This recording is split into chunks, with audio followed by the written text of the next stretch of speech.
In a special program, we show how Russian style is being redefined. And we show how the opulent past still remains a Russian tradition at any cost. Two different things are going on in Russia. There's the emotion about luxury. That's something we all understand. It's the feel of it, it's the smell of it, it's the sense you get when you stroke a beautiful fabric. And somehow that seems to be embedded in the Russian soul. I suppose it goes back to the Tsars. Somewhere in there is a memory card that has been reactivated even after 70 years of Soviet life. Your looks and fashion is about you, is about what you actually are, is about your vision, your body, your character, your position, your profession. You know, fashion should be a continuation of all these.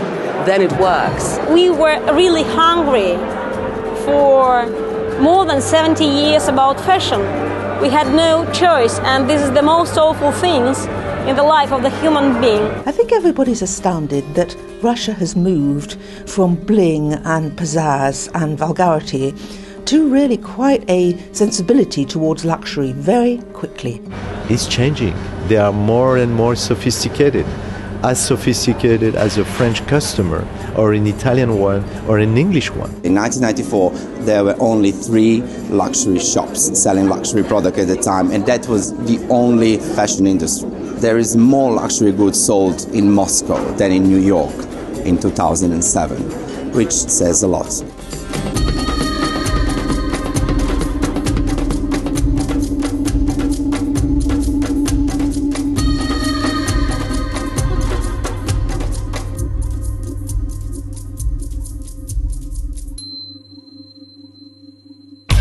Today, a retail revolution is sweeping through Moscow. And Alla Verba, vice president of Mercury, is said to be one of the most important buyers in the world right now. Well, the Russian people been always deprived to have anything to buy after, revolution. We've never had enough food, not only clothes. So when we went into business, we wanted to give our people the possibility in our country to have anything they dream about. So my job was to bring here the best brands, to show them that they don't have to run around countries to do the shopping, that we have everything for them here. My mother told me that 15 years ago was the first time that she went abroad, and she saw the variety of shops, and she said that it was just tremendous and she didn't want to go back. But of course, nowadays everything can be found in Moscow, and so they think that it's wonderful. The Russian likes to spend money on the good things. They like to live today. They don't save money that for tomorrow. In 2002, there were only 5 billionaires in Moscow. Today, Moscow has 74, with an average net worth of $5.9 billion, placing Moscow as the world's top billionaire city.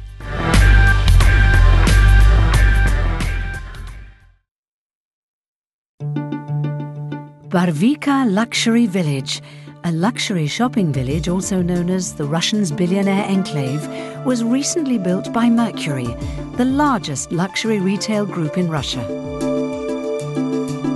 It's easy to understand why we decided to build luxury village. Barvika was a very famous residential area, been always famous in Moscow. So automatically, after the perestroika, a lot of Russian people wanted to move to the best area. And how the Barvika happens to be the alleged, very expensive, the best outside area in Moscow. 15 years ago, I probably would never done what we've done. And I actually pinched myself when the luxury conference was here in Moscow, and all the people get under one roof, the people that I begged to give us the brands, that I went on and on and on and telling them that Moscow is the country where it's deserved to have these luxury brands. So yes, was a winning situation for me right now.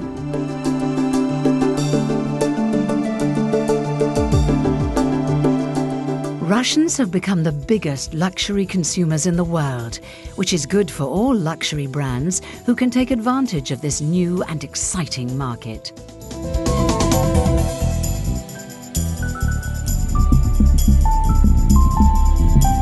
Moscow is hot. It's sexy, it's extravagant, it's exciting, and in a world where a lot of capital cities are feeling perhaps just a little tired, it has this energy that draws people to it.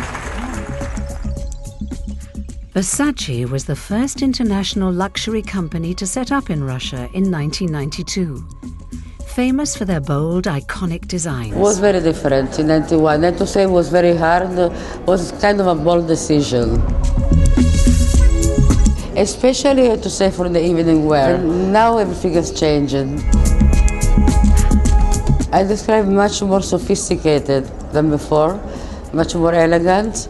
We want really to be in tune with the rest of the world. And we follow fashion very closely. I'm very pleased with that. I think luxury is excellence of design, elegance and glamour. That's luxury today. The luxury brand existed in a rather rarefied realm, outside the trends of what's in.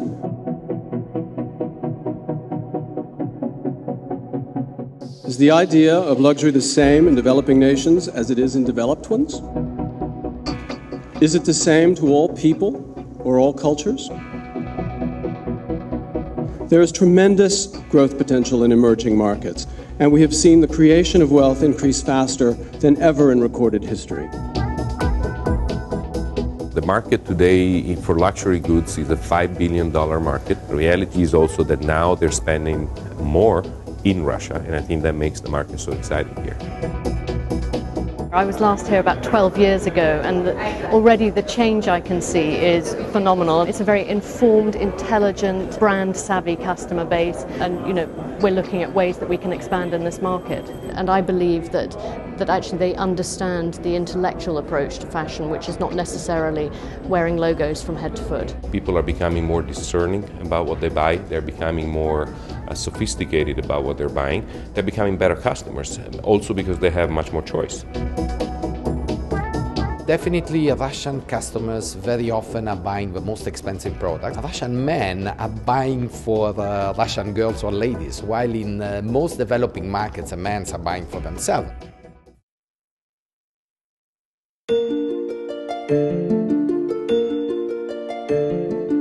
Luxury jewellery is all part of the retail revolution on Red Square, and Cartier, the international icon in contemporary style, is on the front line. Known as the Jewellers of Kings, the Cartier brand is built on a rich and prestigious history. The first clients of Cartier was from 1860, and the first travel of Pierre Cartier in Russia was in 1904. Our first store was opened in 1996, which means that the history of Cartier and Russia has been for a long time re-established.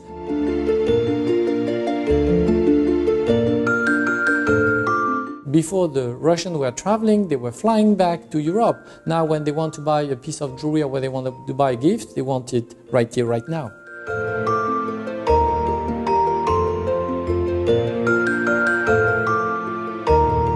This is the reason why the market is developing so fast. This is the real luxury, to have the freedom to buy whenever they want, which was not the case before.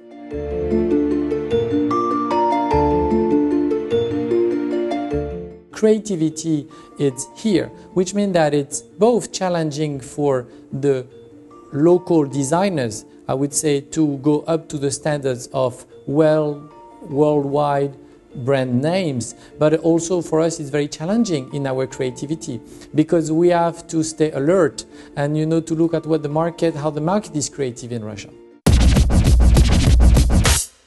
As a young Russian woman, I prefer Louis Vuitton, Gucci, Dior. My favorite designers, I think, Gucci, Dolce & Gabbana. Louis Vuitton and, of course, Dior. Louis Vuitton for bags. Denis Simachov, the Russian designer. New Russian designers, like Denis Simachov.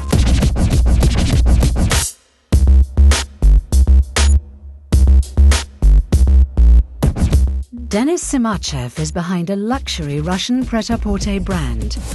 He is at the cutting edge of Russia's contemporary design scene, taking his inspiration from USSR 90s-style gangsters.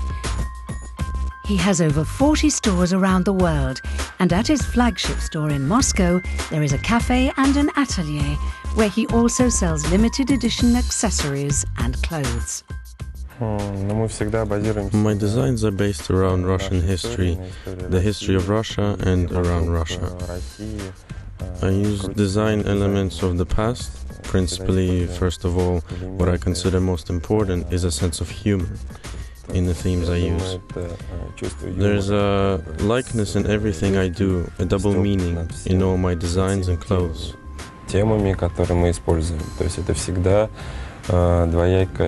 My designs are called intellectual, and for people who wear it, it isn't only interesting to wear it, but to show it to others. With that is the pleasure of how that thinking reflects on what people wear.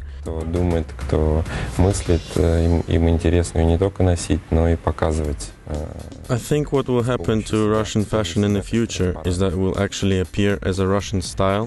We have fashion from all over the world that will bring out the essence of what Russia is, our uniqueness, into the fashion world. I think finally Russian fashion will be born.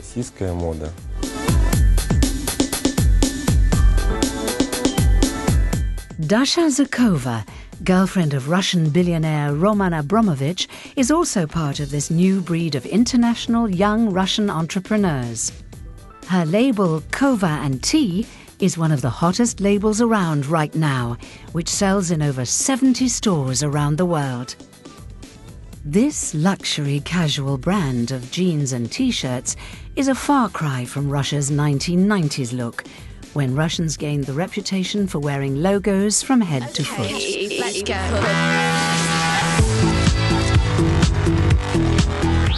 The luxury market is expanding, and so is the middle-class interest in affordable labels. You know, people think of Moscow as only oligarchs and their wives and girlfriends and daughters as buying this stuff. This is not true anymore. There is another class coming along, one that is not super rich, but still is drawn towards luxury. Actually, I think that rich people have enough places to shop in Moscow, but if you're a middle class and you earn money by yourself, by hard working, and you want to look good, it's better for you to go abroad and to buy the cheaper. Yeah. The average Russian salary is only £6,500 a year, but according to the World Bank, real incomes have grown by 65% in the past 10 years. Most Russians can't afford to take regular shopping trips to Europe, but incomes are growing and the growing middle classes are ready to spend. Kira Plastinina's father gave her a £50 million gift to open her chain of stores. Her fashion empire of affordable high street teenage clothes now sells 40,000 items a month and is now opening over 30 stores in the United States.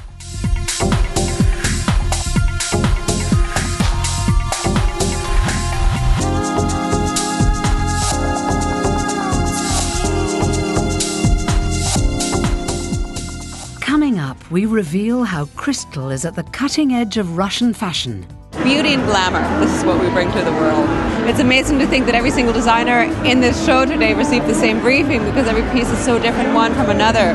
And it really demonstrates the beauty of Swarovski crystal and the versatility of its use. We also reveal how fashion designers are shaping the look of the modern Russian woman. I think Russian women like to feel special. They like things which have attention to detail, are exquisite and cost a lot. So if you're a young designer and you want to make it, look to Russia.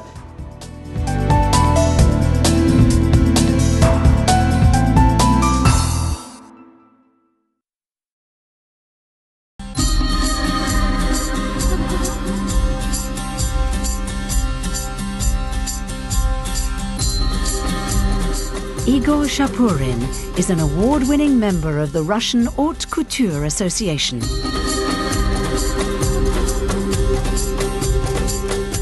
Shapurin's ready-to-wear and couture house are evolving into an all-encompassing lifestyle brand, both in Paris and in Moscow, where he alternates shows.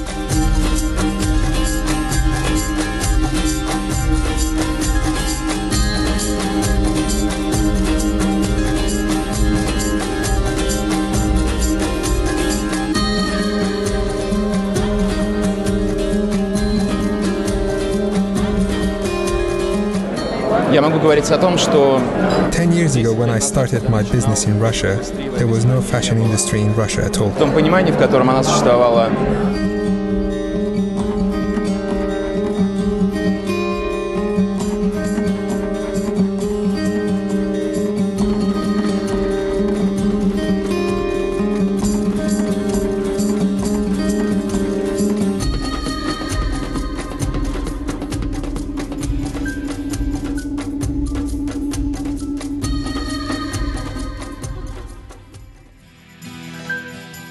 Here at the sumptuous museum in Red Square, an exclusive party is being held for the Supreme Luxury Conference. It's time for top designers like Igor Shapurin to show their creations.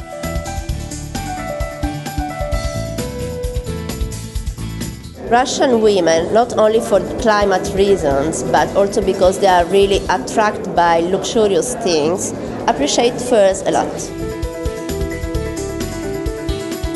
I remember when we opened here in '98, they were looking for, sophisticated products. The logo was important, the brand is changing. They are more and more sophisticated as a French customer, or an Italian one, or an English one.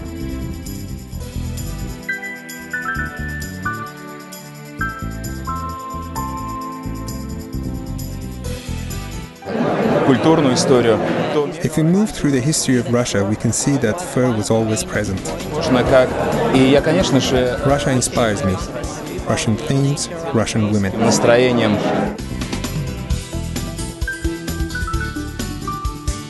We were among the pioneers to come to Russia, and we have many Russian women coming to our atelier in Rome. Sometimes we do very extravagant piece and we think, okay, nobody will buy maybe, but we will keep it for our archive. And then maybe the Russian girl arrived and she said, I want this, and she chose the most difficult one, yeah.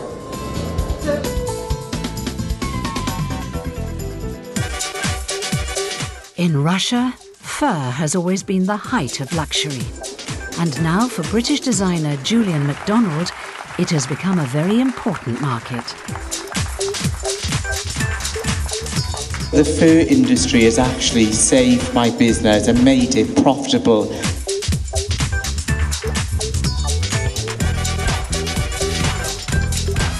It's a difficult market to get into, but if you do get it right, it can be very successful.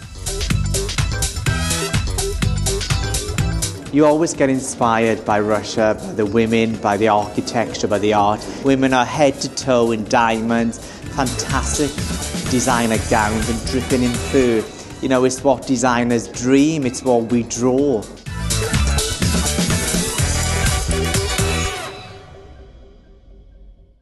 I think Russian women like to feel special. They like things which have attention to detail, are exquisite and cost a lot. I love Antonio. I think he's one of the best designers right now in Italy. He is one of the best. I love his shoes also. They are great.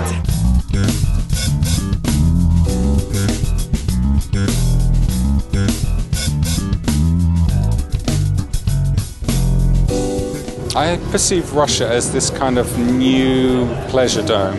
It's beginning to change drastically. It's a country which is very rich in resources, it's very rich in heritage, in culture, in lots of things. And I think it's kind of like, we've only just seen the beginning of the explosion. And I think right, well, tonight is the launch of Peroni Naso Azzurro in Russia. So we're in Moscow, we're at the Armory, and you're about to witness like a little show and a kind of like a piece about Italian style.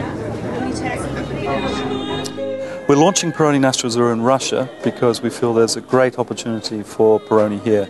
Russians love Italian brands, particularly the design labels, and in fact everything that's Italian. We want to associate ourselves with famous Italian designers such as Antonio Berardi. So Peroni coming from Italy and encapsulating the best things about Italy, we think will go down extremely well with the Russians here. I think Russian women like to feel special. They like things which have attention to detail, are exquisite, and cost a lot. They're beautiful, they're confident, and they're kind of happy to be themselves, which I think is probably the key point in fashion, I guess. Even it's not necessarily about a collection; it's about the way a woman wears it.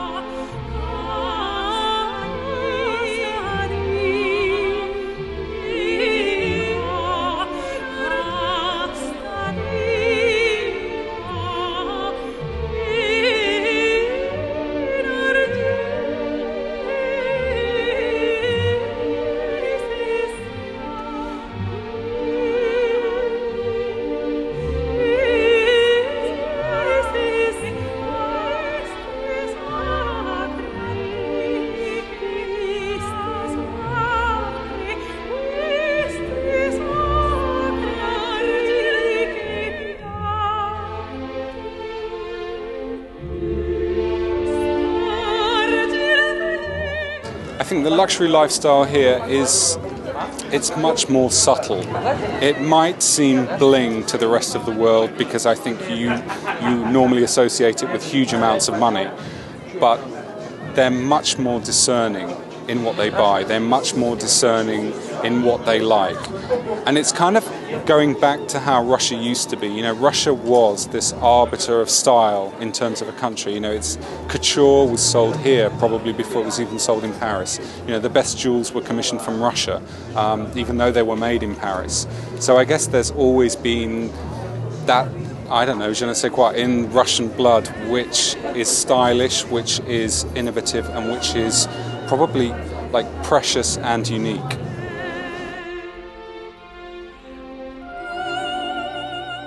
Swarovski is a historic family-run firm and is now the world's biggest manufacturer of crystal. This is their first major fashion event to be held in Russia. It is run by sixth-generation member Nadia Swarovski, who works with the creative avant-garde to give Swarovski crystal cult cred. 20 leading designers are represented here. But we know that jewelry has always been the strongest vehicle for self-expression for women, and we just want to make that self-expression possible. I think Russia has already embraced Swarovski a lot because, yes, it is their first big event. Beauty and glamour, this is what we bring to the world. The idea of this year was to really show this collection in emerging markets.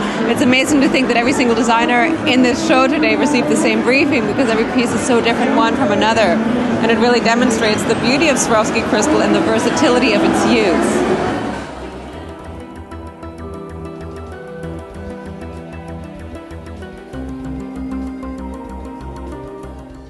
A new start for fashion in Russia because we have a lot of new designers who work also with Swarovski. And